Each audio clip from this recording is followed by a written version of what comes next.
Hello everyone, welcome back to another session of regeneration biology. We will continue with Planaria regeneration. However, I have combined this lecture and the next lecture together simply because both the contents are gelling well and also it is enough for one lecture because of this reason. And also there is one more reason. The position control genes require more elaboration, so that may not happen in one lecture, hence that may be split into two parts.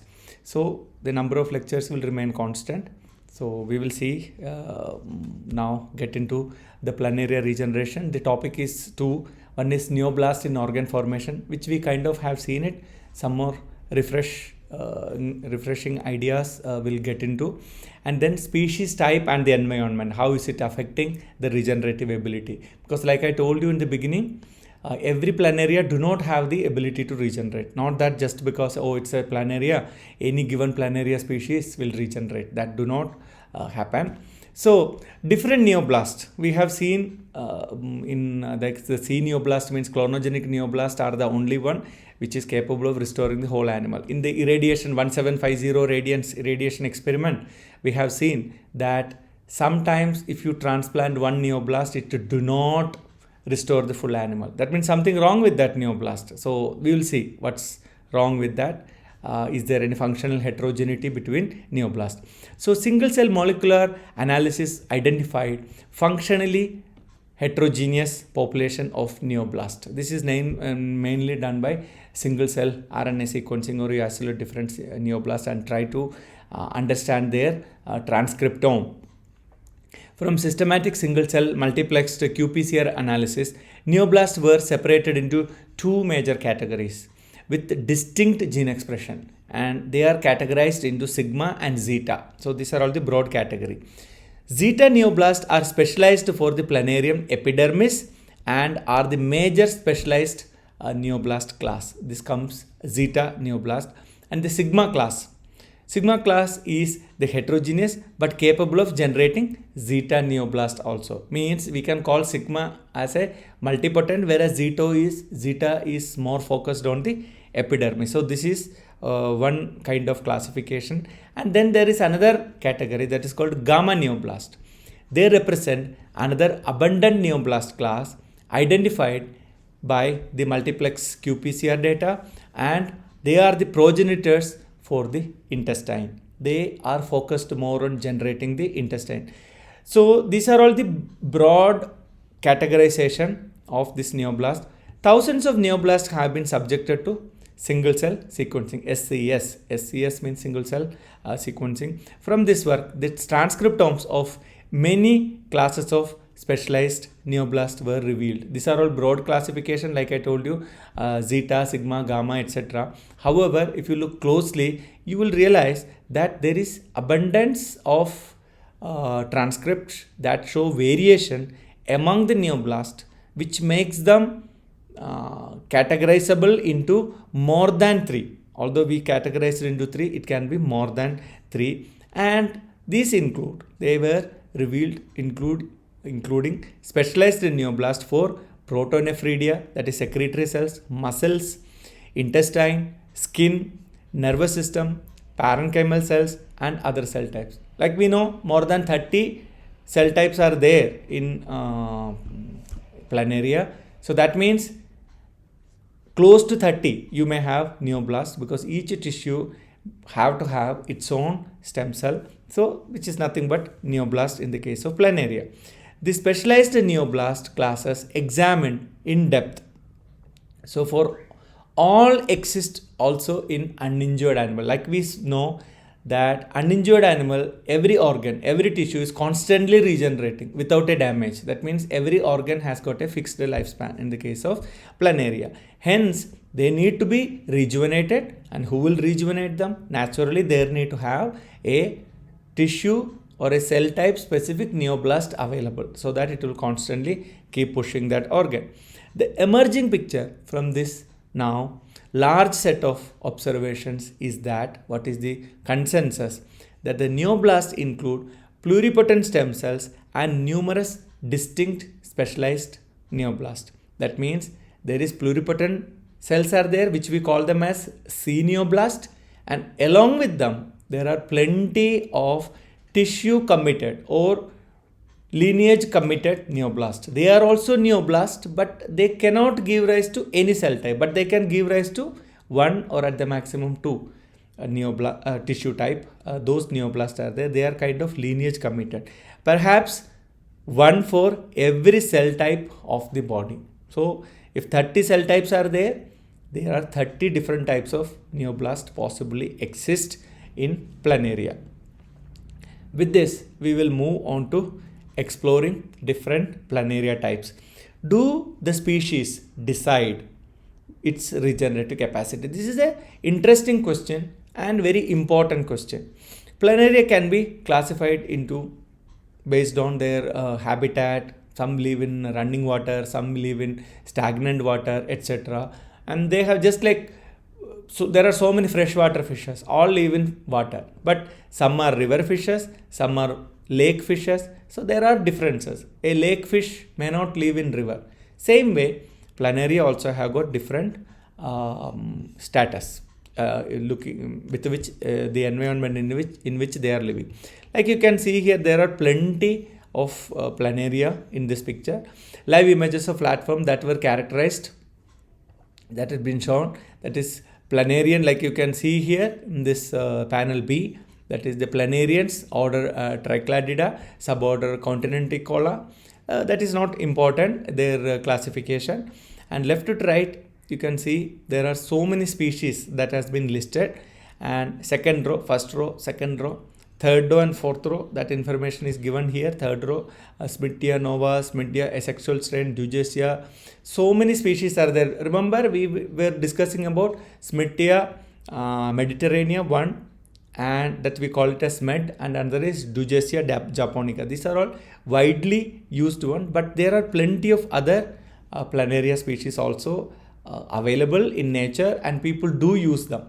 Not to study their regenerative ability, but to understand why and how a given species do not have the regenerative ability. That also equally important, right? So you can see this is basically a cartoon of the serial head regeneration assay. So head regeneration assay means what? Every fragment in the body, anterior to posterior, if you cut it, it should be able to regenerate the head, right? If it is head is removed, head will come from that piece. Now the second fragment, that is what the assay. They have cut the Planaria into 6 pieces. Piece number 1 is head itself. Piece number 2 is just below, maybe you can think as neck. Piece number 3 is somewhat its chest region. Piece number 4 is somewhat the belly region. Piece number 5 is somewhat lower belly region. Piece number 6 is towards its anal region. There is no more piece. Like that, 6 pieces are been done, and the assay says, can each piece make the head? That means 6th number, the bottommost piece also should be able to make the head, then only it will regenerate.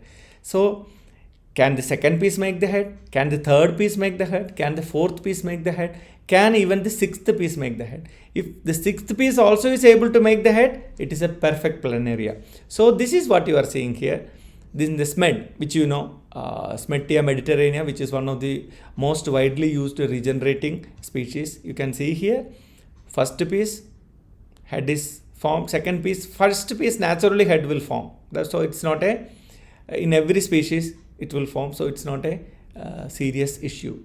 So Smithia, let us look. First piece, head is formed, and second piece, 19 out of 19. Second piece also formed. Third segment, 19 out of 19 formed. Fourth piece, 19 out of 19 formed the head. And so you can see all the way up to 6th piece. So each piece, any piece, no matter what, even the posterior most segment also have the ability to form the head. So this is called head regeneration assay. Now you see Cura pinguis, another species of Planaria. If you see, first piece naturally it forms. Second piece, 14 out of 14 formed.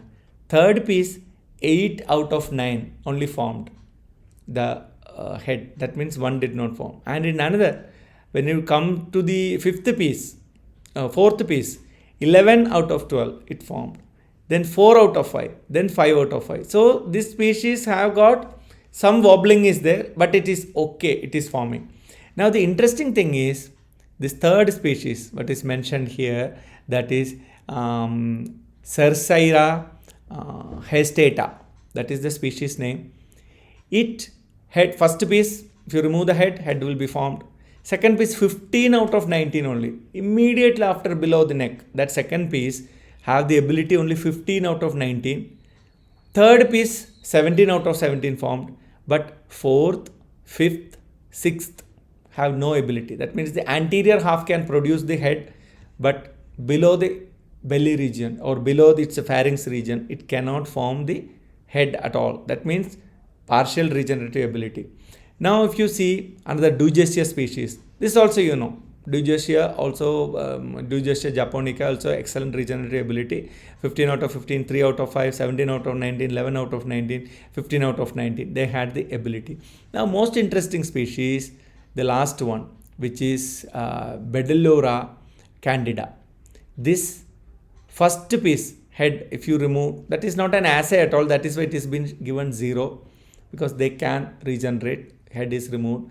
But the second piece dead, third piece dead, fourth piece dead, fifth piece dead, sixth piece dead. That means it absolutely lacked the ability to regenerate. This is what you would say, it cannot regenerate at all. So cartoon of serial section assay, you can go through it, whatever needed, I have described already. So this text, one could read it. The assay is simple. Any fragment, anterior posterior fragment cut into 6 pieces, can they regenerate the head? So this is the question. And some species do not have the ability, some have partial ability, anterior half it makes. Now, if you inhibit the wind inhibition rescues all head regeneration defects. Answer is clear. If you inhibit the wind signaling, if it is inhibited, problem solved. To experimentally modulate wind pathway activity, established RNA-mediated genetic interference feeding protocols, and that were used to target the respective species-specific beta-catenin or APC. Another gene like GSK3 beta we were discussing, and like that there is beta-catenin RNA, Wnt RNA, and APC is another part of this destruction complex where the what you call the beta-catenin will be degraded, which is APC, adenomatosis polyposis coli, which is one of the mutation to this APC gene is one of the causes of getting colon cancer. So it is a negative regulator. So normally if APC is there, beta-catenin will be degraded in a normal scenario. But if APC is mutated, the beta-catenin will be stabilized, it will go to the nucleus, wind signaling will be on. So feeding protocol easily can be given, RNA interference, which will go and target the RNA in the that respective RNA, because RNA is sequence specific, and this protocol is been done, and you can knock down either beta-catenin gene or APC gene. Both will, beta-catenin will do what? If you get rid of beta-catenin, you will not have wind signaling, and if you get rid of APC, you will be activating wind signaling. Interestingly, beta-catenin RNA rescued head regeneration or promoted the appearance of head-like structures in almost all Planaria species, including the last one which we saw in the previous slide, the last one which absolutely lacks a regenerative ability. This observation is independent of the evolutionary history of the specific lineage. In evolution, it do not have the ability, but you can make it or tweak it just by blocking the wind signaling or inhibition of wind signaling. Head regeneration rescue assay upon wind inhibition using beta-catenin RNAi in the indicated progeny B or C species. In any species, irrespective of whichever species. So you can see here beta-catenin RNA. Normally it would be 9 out of 9, no head will be formed. In here the head is formed. And here also another species, the head is formed. Another species, at least head-like structure is formed. In another species, 2 heads are formed. And in another species, again the head is formed. Species is not important, the message is important, because here 2 groups are been done. One is group B and group C, in which they have done different feeding regime where they have given the RNAi to eat, so they can have differential downregulation of genes of your interest. Here they have knocked down the beta catenin. And so what they found is that, so post amputation they will feed them and then they cut it. So when they feed it in the body, the gene is knocked down and then you are cutting. So chances of it appearing is minimal, because once you cut the head, it will not have the stimulus to eat. So you have to feed beforehand and then cut it. This is what is usually done, and this will lead to the beta catenin RNA lead to the production of head. So in indicated category B and C, both the classes, depending upon the species, they were able to restore the head that is formed back. The number pairs represent the observed frequency of the shown prototype. Like it is mentioned, how many out of 17 out of 17 means that many individuals. 4 out of 7 means only 4 out of total 7 individuals it could get it. In any case, ability to get a head being formed from that species which do not make is something very remarkable, and the Wnt signaling is something which is made accountable for this lack of regeneration. If you block the Wnt signaling, then the head appears. So now, difference in regeneration in the adaptation point of view. This is something which you should think.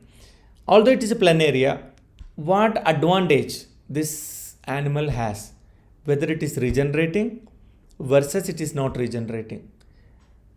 What advantage? This is something worth pursuing or thinking, because every regeneration scenario has got a adaptive or an evolutionary significance. Like I told you when we studied the liver regeneration also, if the liver is not able to regenerate, organism is non-existing.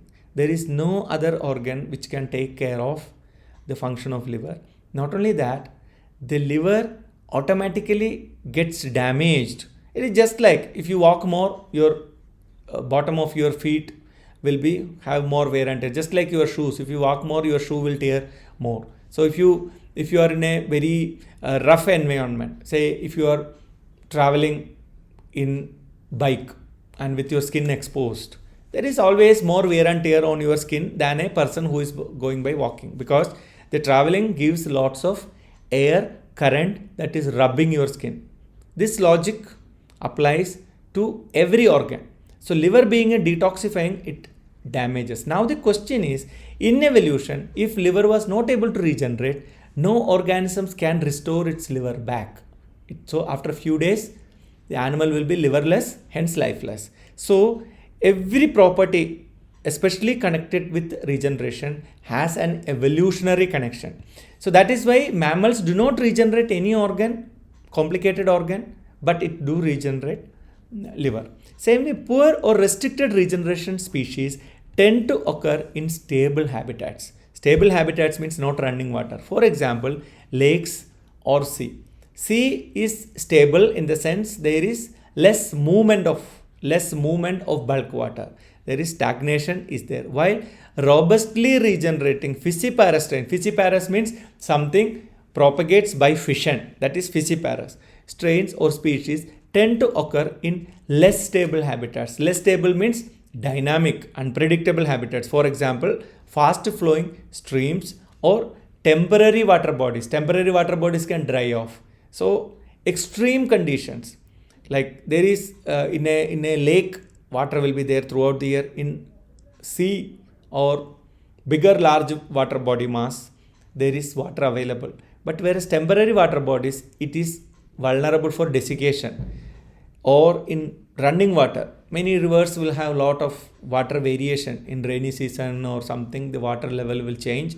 Accordingly, the animal has to get adjusted, and not just adjusted, the animal will be vulnerable for body damage when the water or the environment is dynamic. So all Fissiparous strain, they tend to occur in less stable habitats like fast running water, etc. These observations were consistent with the selection of robust whole body regeneration as part of Fissiparous reproduction. Because if it is broken into pieces, nothing goes into waste, each piece will become one new organism. So this is the beauty. which may become dispensable in habitats that favor egg-laying species. So we should understand the egg-laying species, if they have the ability, then they don't have the ability to do fissiparous regeneration. It is okay. There is nothing serious about it. Fissiparous strain must have an exemption not to do egg-laying reproduction. But you think about a species which do not have the ability to do fissiparous regeneration, it must have strong egg-laying capacity. Then only the species will go. So let us see, do we have some evidence? In SMED planaria, Smedtia mediterranea planaria, unlike more commonly studied fissiparous asexual strain, adults of the sexual strain reproduce via depositing big egg capsules and develop a hermaphroditic reproductive system, including testes, ovaries and yolk glands, which is seen in Smedtia because it has got larger eggs. Interestingly, Wnt signaling levels were consistently higher in the sexual strain and also in the office RNAi. Office is a GPCR, G protein coupled receptor, essential for sperm and egg production. So if office RNAi is there, then it doesn't have the RNA. So if you give office RNAi, it reduced the beta catenin 1 levels to the asexual like levels. That means if you block, if you have got office RNAi, the beta catenin level, Wnt signaling is compromised, which indicates substantial canonical Wnt signaling activity in association with. That means it is favoring a situation where the Wnt signaling is compromised, because of which regeneration can happen in them. Wnt signaling activity in association with the SMED reproductive system. I will go through once again. In Wnt signaling levels were consistently higher in the sexual strain. Means sexual strain do not bother to reproduce asexually. Same SMED species. SMED species can have hermaphroditic system, some which favors sexual reproduction and some which favors asexual reproduction. I am talking about the strain which have higher levels of the reproductive capacity or sexual reproductive strain. Then another condition is where you knock down the office RNAi if it is happening. Then because office is a GPCR essential for sperm and egg production. So if you get rid of office, then naturally it is not a sexual strain, but by default it is a sexual strain. Reduced beta catenin level to that of the asexual strain. Asexual strain naturally will not go for a sexual reproduction, although it's the same species. The levels go lower, because of which now it doesn't care to do egg and sperm and who do a sexual reproduction. Rather, it will go for a fissiparous reproductive cycle. Wnt signaling activity in association with SMED reproductive system. The expression of both yolk and shell gland markers were practically undetectable under beta catenin RNA, where the Wnt signaling is low. That means the animal has no plan of doing any sexual reproduction because the Wnt signaling is low, and it is fine for the animal because it can do a fissiparous reproductive system. But yet a denser in the case of APC RNAi in sexually reproducing SMED. Say if a SMED that was sexually reproducing, but it had a proper thick yolk, etc. But the APC RNAi, APC is a negative regulator of Wnt signaling. APC RNAi, if you have it, then it will favor the Wnt signaling. Then what will happen? The opposite of beta catenin RNA will happen. So this is what, if you tweak the Wnt signaling by beta catenin RNA, which will negatively regulate Wnt signaling, or accelerate the Wnt signaling by APC RNAi, you get extreme result. If you remove the beta catenin signaling, then the animal automatically can reproduce by asexually. But if you accelerate the Wnt signaling, because APC is one of the strong negative regulators of wind signaling. But if you block that one, then that degradation do not happen. Of beta-catenin degradation do not happen, and then it will be favoring the wind signaling very actively. Now, if you look closely, the wind signaling and regeneration in the reproduction, this cartoon, this should be seen closely, because you can see three phases. One is molecular mechanisms and reproductive strategy and the environment. So molecular mechanisms, we can see head regeneration, beta-catenin, how it is influencing. We know that if wind signaling is blocked, then the head regeneration can happen perfectly if there is no wind signaling that is actively occurring.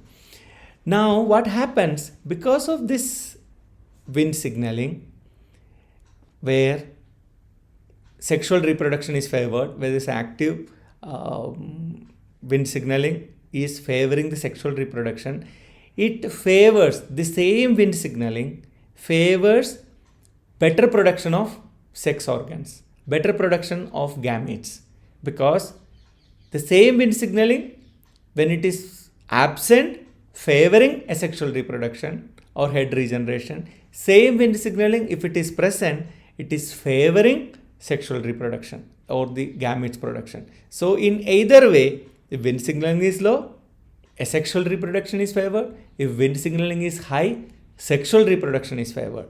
Now, when you look into the reproductive strategy, so it can either go into fissiparous condition or egg-laying condition. Now, what is the influence that is occurring? In fissiparous, like I told you, based on the wind signaling level, it can decide. Same way in egg-laying, based on the wind signaling, it can decide whether it should go for a sexual or sexual mode of reproduction. Now, the environment, the creeks, if it is creek, the fissiparous animal should retain its fissiparous lifestyle. It cannot afford to switch into sexual reproduction. Another complexity is there. Sexual reproduction, it need to find a breeding partner also. In turbulent water, it won't be able to find it. Hence, asexual reproduction is the only way, that is the fissiparous condition has to be maintained. Whereas in egg-laying species, it can have either stagnant water or bigger rivers where it can find local spots, or other option is it can have marine environment. In this condition also, what will happen is based on the species availability, that means both gender species should be available, or hermaphrodite. Hermaphrodites can make both asexual, both gamete, eggs and sperm it can produce, but sexual reproduction is not favored. In rare cases, it will be doing self-fertilization, but usually when egg laying has to be favored, it must have a stagnant water and the marine environment must be present. Now this extra arrow that indicates now what are the other conditions in which it is going towards a further adaptation. So you can see same strain of SMED that can have both asexual and sexual. If you tweak the wind signaling, it can think whether it should stick with a asexual mode or sexual mode. All we need was reduce the wind signaling, then it can form a proper head. Even in those species which do not have the ability to regenerate, but they have the ability to reproduce sexually. Same way, in the same strain. Why this same strain is important? Because if you use another strain, it will be like comparing apples to oranges. The same strain which has an affinity to do sexual reproduction, but the activated wind signaling allows them, like by APC knockdown, activated wind signaling allows them to have a better gamete, thickened eggshell, bulky eggs, sperms that will be formed, so that they will have a better chance of survival through sexual reproduction, but they lack their asexual reproductive ability. We will study more about planaria regeneration in the next class. Thank you.